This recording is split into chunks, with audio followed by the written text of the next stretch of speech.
నమస్తే. Welcome to పొలిటెంట్ media. భక్తి భాస్కర చూస్తున్న వాళ్ళందరికీ ముందుగా నమస్తే అండి. మనకి 2026 అంటే కొత్త నూతన సంవత్సరం కాబట్టి ఉగాదికి సంబంధించి అసలు 12 రాశుల వారికి ఎలా ఉంటుంది? ఈ సంవత్సరం మొత్తం చూసుకున్నట్లయితే ఆదాయం అనుకోవచ్చు, వ్యయం, రాజపూజ్య, అవమానం అసలు ఏ విధంగా ఉంటుందో గురువుగారిని అడిగి తెలుసుకుందాం. ప్రస్తుతం మనతో ఉన్నారు ప్రముఖ ఆధ్యాత్మికవేత్త, ప్రముఖ జ్యోతిష్య వాస్తు పండితులు చెవిఎన్ కిరణ్ శర్మ గారు ఉన్నారు. గురువుగారి మాటల్లోనే తెలుసుకుందాం. నమస్కారం గురుగారు. సమస్త సన్మంగళాని భవంతు.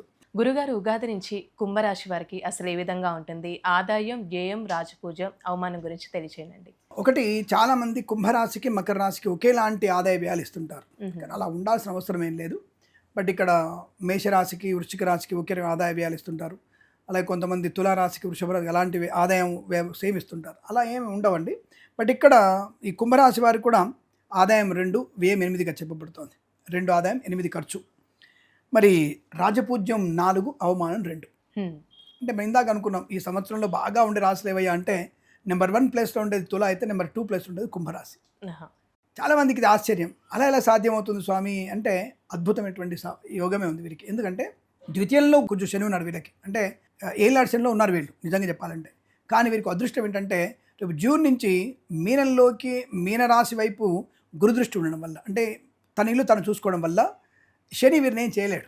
మ్యాక్సిమం అంటే ఎవరి రాశి కూడా ఏం చేయలేడు. వీరికి ప్రత్యేకంగా శని ఏం చేయలేడు. ఎందుకంటే కుంభరాశికి అధిపతి శని. శని రెండో ఇంట ఉన్నాడు. శని రెండో ఇంట తన రాశి అధిపతి కదా, ఏం చేయడు. అలాగే గురుడు కూడా తన రాశి చూస్తున్నాడు కాబట్టి కుంభరాశి వారికి ఎక్కడ నెగిటివ్ వచ్చే అవకాశం లేదు. సో మీరు చెప్పిన దాంట్లో 2 ఆదాయం 8 ఖర్చు చెప్పారు కదా. ₹2 ₹5 ఖర్చు అంటే తప్పకుండా 2 ఇళ్ళు కొంటారు వీళ్ళు. 2 ఇళ్ళు కొనే అవకాశం, లేదా 2 ఎకరాల పొలం కొంటారు వీళ్ళు. ఏదైనా కొనే భూమి కొనే డబుల్ బొనాంజా వీళ్ళకి తప్పకుండా ఉంటుంది. వ్యాపార పరంగా కూడా 2 వ్యాపారాలు మొదలు పెడతారు వీళ్ళు.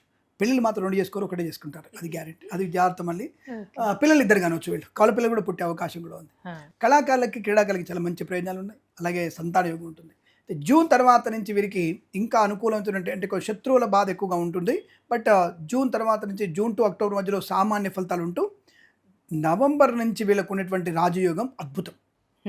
నవంబర్ నుంచి వీరికి అద్భుతమైనటువంటి రాజయోగం. ధన, కనక, వస్తు, వాహన, విద్య, ఉద్యోగ, వ్యాపార లాభం.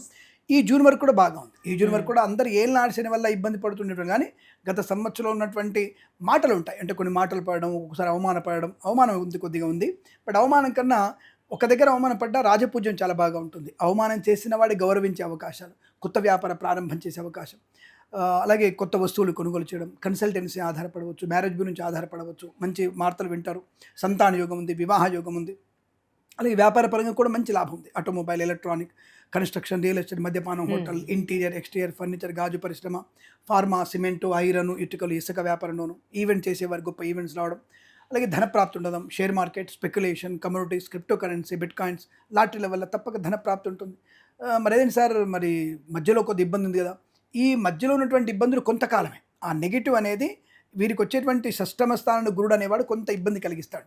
తర్వాత వీరికి అద్భుతమైనటువంటి రాజయోగాన్ని, అనుబంధాల్ని, బంధులాభాన్ని, మిత్రలాభాన్ని, క్షేత్ర దర్శనాన్ని కలిగించడం, రుణపీడా పరిహారం, రోగనాశనం, సంతాన వృద్ధి పొందుకోవడం, విదేశీయానం, విదేశాల్లో శ్రీనివాసం, ఇలా అనేక రకాల శుభయోగాలు కలిగించే అవకాశాలు కూడా ఖచ్చితంగా బలంగా ఉంటాయి వీరికి. అయితే అండి, ఈ రాశి వారికి సంబంధించి ఎలాంటి పరిహారం చేసుకుంటే మంచిది? ఒకటి, పరిహార విషయంలో వీరికి పరిహారాలు అక్కర్లేదు. కానీ అంటే ప్రతి ఒక్కళ్ళు దేవుని దయ తీసుకోవాలంటే వీరికి పరిహారాలు ఏంటంటే వాక్కుని జాగ్రత్త మాట్లాడుకోవాలి. అతి మాట్లాడకూడదు వీళ్ళు. అతిగా మాట్లాడడం వల్ల ప్రమాదం ఎక్కువగా ఉంటుంది. ఆ విషయాన్ని గమనించుకోవడం. రెండోది ఏమిటంటే ఇతరుల మీద ఎక్కువగా డిపెండ్ అవ్వద్దు. ఇతరులు పనిచేస్తారులే, నమ్మకంతో పని వాళ్ళ మీద వదిలిపెట్టేద్దాం అని వదిలిపెట్టవద్దు. మన పని మనం తప్పకుండా చూసుకునే ప్రయత్నం చేయాలి. మన పని మనం చూసుకుంటేనే ప్రయోజనాన్ని, ప్రశాంతత పొందుకుంటారు. లేదా ఇతరుల మీద ఆధారపడితే నష్టం. అదే పరిహారం వీరికి.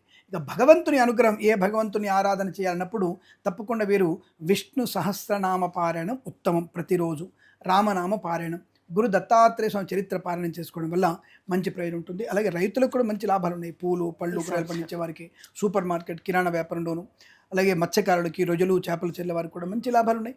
రైతులు కూడా ఏ పంట బాగా పండుతుందంటే ఉలవలు బాగా పండుతాయి, కందులు బాగా పండుతాయి, ఎర్ర నేల పంటలు అంటే ఎర్ర పంటలు బాగా పండుతాయి, గోధుమలు బాగా పండుతాయి. వరి కన్నా గోధుమలు వేయండి. అలాగే పప్పు ధాన్యాలు అంటే పుట్నాలు, పప్పులు కానివ్వండి, అలాగే మనకి పల్లీలు లాంటివి, అంటే శనగ, వేరుశనగ పప్పు, ఇలాంటి పంటలు వేస్తే వీరికి చాలా మంచిది. అదే కూరగాయలలో వీరికి ఎక్కువగా పండేటువంటి పంటలు మాత్రం క్యాబేజ్ అనుకోండి, అలాగే మనకి క్యారెట్ ఎక్కువగా ఉంటుంది. తర్వాత వీరికి టొమాటో ఎక్కువగా పండే అవకాశాలు, అటువంటి పంటలు వీరికి మంచి లాభాన్ని కలిగించే అవకాశం ఉంటుంది. ఇక పూల వ్యాపారంలో చామంతి పూలు, గులాబీ పూలు రెండు కూడా వీరికి బాగా కలిసి వచ్చే అవకాశం అనుకూలంగా ఉంటుంది. పూలు పలుకులు పండించే వారికి సూపర్ మార్కెట్, కిరాణా వ్యాపారంలో లాభాలు ఉన్నాయి. తప్పకుండా వీరికి అనుకూలమైనటువంటి ఆర్థిక ఆనంద లాభాలు ఈ సంవత్సరం బలంగా ఉన్నాయి. విష్ణుమూర్తి ఆరాధన ఎక్కువ చేసుకోండి. తప్పకుండా మీకు శుభకరమైనటువంటి ఆనంద యోగాలు, ఆరోగ్యం, ఐశ్వర్యం తప్పకుండా ఉండేటువంటి అవకాశం బలంగా కనబడుతోంది. చాలా చక్కగా తెలుసా గురుగారు, ధన్యవాదాలు. శుభమస్తు.